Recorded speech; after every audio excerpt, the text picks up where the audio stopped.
हाय, तर हा व्लॉग एंडिंगपर्यंत बघा, कारण का मी रोहाला आले आणि रोहाला आल्यावरती काय ना काहीतरी स्पेशल रेसिपीज वगैरे काय ना काहीतरी होतच राहतं. तर आज मस्तपैकी भरलेली खेकडी ते पण गावच्या पद्धतीत कशी बनवतात तर ते दाखवणार आहे. तर प्लीज हा व्हिडिओ एंडिंगपर्यंत बघा. तर मम्मीने सकाळीच खेकड्या आणल्या होत्या आणि त्या मस्तपैकी दिवसभर पाण्यात ठेवल्या होत्या, कारण का मग त्याच्यावरती कचरा साफ होईल. तर मग संध्याकाळी तिने अशा मस्तपैकी ते साफ करायला सुरुवात केली. तर त्यासाठी त्याच्यावरचे जे कवच असतं ते काढायचं, परत त्याच्या ज्या अंगड्या असतात त्या सगळ्या काढून टाकायच्या. आणि खरंच सांगू, भरलेल्या खेकड्या खरंच खूप मस्त लागतात. आणि तुम्ही बघू शकता किती साऱ्या खेकड्या आहेत. तर त्या दुसऱ्या पण खेकड्या असतात, त्यांना मुटे म्हणतात. काही लोकं मुटे पण खातात, पण आम्हाला काळ्या खेकड्या जास्त आवडतात. तर तुम्ही बघू शकता, माझी मम्मी अजिबात घाबरत नाही, एकदम भारी साफ करते. तर जो भरलेल्या खेकड्या आहेत त्याच्यासाठी जो काही पीठ लागतो, त्यासाठी मम्मीनी तांदूळ भाजला होता आणि मूग भाजले होते. ते मस्त मिक्सरला थोडे जाडसर वाटून घेतले, म्हणजे तो जो सारण असतो तो खूप मस्त लागतो. तर आता हे सगळे सगळे साफ करून झाल्यानंतर त्याच्यावरचं हे कवच काढायचं, कारण का ह्याच्यामध्ये आपल्याला पीठ भरायचं आहे. काय काढायचं असतं? त्यांचा तोंड काढायचा, त्यांचा काष्टा काढायचा.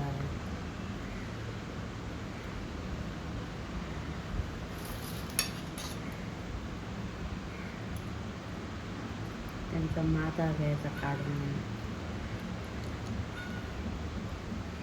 नंतर हा तिन्ही हे त्याच्यावरचं पण काढून घ्यायचं, म्हणजे पीठ व्यवस्थित भरला जातो.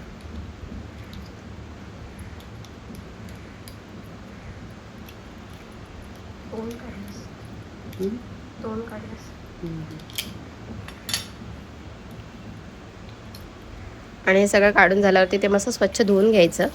आणि असं सगळं एक एक करून आपल्याला सगळे साफ करायचे आहेत. तर तुम्ही बघू शकता ते अजून जिवंत आहेत. आणि त्याच्यानंतर मस्त त्यासाठी जो धागा लागतो, त्या ऑलरेडी रस्स्या बांधलेल्या असतात त्याच आम्ही वापरतो. तर जे तुम्हाला पीठ बोलली होती ते असं मस्त भरड बनवून घ्यायचं. आणि त्याच्यानंतर त्याच्यामध्ये जे काय आपण मसाले वापरतो, लाल तिखट, परत हळद, ज्याप्रमाणे तुम्हाला लागेल त्याप्रमाणे सगळं टाकून घ्यायचं याच्यामध्ये.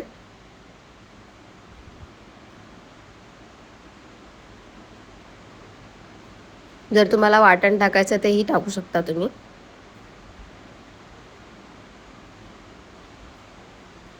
आणि त्याच्यामध्ये एक मस्त मोठा कांदा कट करायचा आणि तो टाकायचा, कारण का कांद्यामुळे खूप छान टेस्ट येते.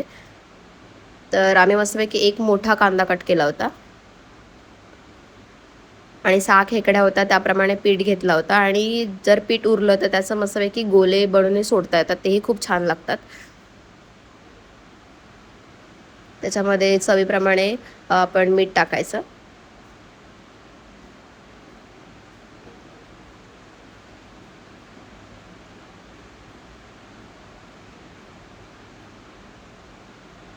आणि मीठ वगैरे टाकून झाल्यावरती त्याच्यामध्ये थोडं तेल टाकायचं, म्हणजे ते पीठ थोडंसं सॉफ्ट होतं.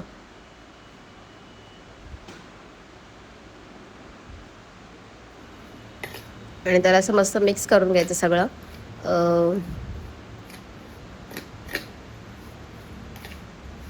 आणि जसं आपण चपातीचं पीठ कसं मळतो थोडंसं घट्ट, त्याप्रमाणे चपातीचं पीठ मळून घ्यायचं. चपातीचं पिठासारखं घट्ट मळून घ्यायचं.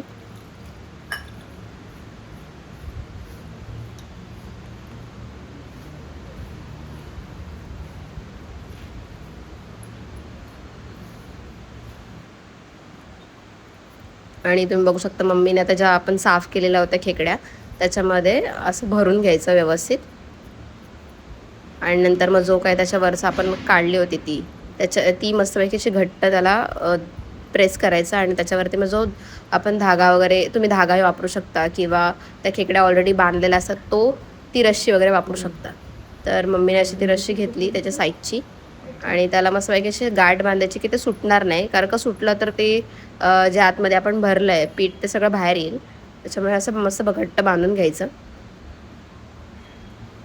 अशा एक एक करून सगळ्या खेकड्या मम्मीने सगळ्या बांधून घेतल्या व्यवस्थित.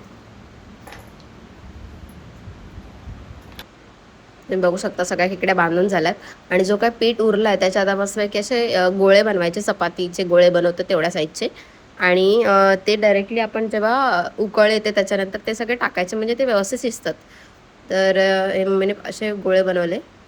आता आपण फोडणीची तयारी करूया. तर त्यासाठी जे काय आपण खेकडीचे आंगळे वगैरे काढले त्याच्यावरती हळद, परत मसाले सगळे टाकून घ्यायचे जे आपण रेग्युलरली वापरतो. आणि त्याच्यामध्ये वाटणे टाकतात. वाटणाची लास्ट टाईम मी रेसिपी दाखवली होती की कांदा भाजायचा, खोबरा भाजायचा आणि ते मिक्सरला लावून घ्यायचं. त्याचं मस्त घट्ट वाटण तयार करायचं आणि ते टाकायचं, म्हणजे त्याच्यामुळे ग्रेव्ही खूप छान होते आणि टेस्टी खूप लागतं. हे जे आहे ते वाटण आहे. तर तुम्हाला ज्याप्रमाणे घट्ट रस्सा हवा आहे त्याप्रमाणे तुम्ही टाकू शकता. आणि ते टाकून झाल्यानंतर लसूण मस्त टेचून घ्यायची, कारण का आणि मस्त असं टेचून झाल्यानंतर मस्त त्याच्यावरती गॅसवरती आपण ठेवायचं पातेला. आणि मग जे काय आपण मसाले वगैरे टाकले सगळे मिक्स करून घ्यायचे. आणि आता त्याला आपण फोडणी देणार आहोत. डायरेक्ट तेलामध्ये लसूण फक्त टाकायची आणि फोडणी द्यायची.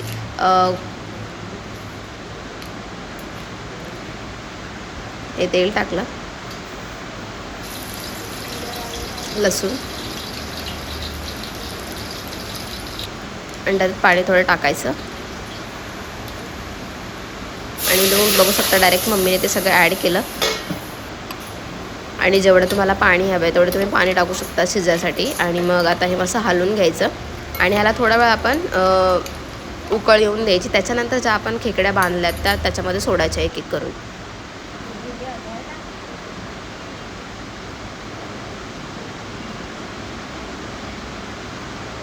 अशा मम्मीने एक एक करून सोडल्या त्या, कारण का आपला जे रस्सा आहे तो गरम झाला की त्या कशा व्यवस्थित शिजतात आणि त्या सुटत नाहीत. आणि आता तुम्ही बघू शकता किती मस्त रस्सा रेडी झाला आहे. आणि तुम्ही बघू शकता संध्याकाळचे 6:15 झालेत. तर मी गेली टेरेसवरती, कारण कपडे वाळत घातले होते आणि मला उद्या जायचं आहे गोरेगावला ऑफकोर्स. तर कपडे वगैरे वाळत घातले होते ते घ्यायला गेली. तर तुम्ही व्ह्यू बघू शकता आमच्या बिल्डिंगमधून किती छान दिसतो. आणि संध्याकाळची वेळ होती त्याच्यामुळे खूप शांत होतं आणि खूप मस्त वाटत होतं. तर हा आमच्या बिल्डिंगच्या बाहेरचा व्ह्यू आणि हा आमच्या बिल्डिंगची आतमधली साईड आहे. तर मग जाऊयात आता, कारण का आपल्याला बघायचं रस्साला मस्तपैकी उकळ आली असेल. आणि त्याच्यामध्ये तुम्ही बघू शकता किती मस्त असं घट्ट ग्रेव्ही खूप छान होतं. आणि तुम्ही बघू शकता 9 वाजले त्याने मस्तपैकी जेवायला घेतलं. आणि खरंच खूप छान झाल्या होत्या खेकड्या. आणि भरलेल्या खेकड्या खरंच खूप भारी लागतात. तुम्ही पण नक्की ट्राय करा. आणि त्यासोबत कांदा आणि लिंबू तर एकदमच भारी. आणि भाकरी म्हणजे खूपच भारी लागतं. तर तुम्ही नक्की ट्राय करा आणि मला कमेंटमध्ये सांगा कसे होते. आणि हा व्लॉग कसा वाटला हे नक्की सांगा. Thank you for watching.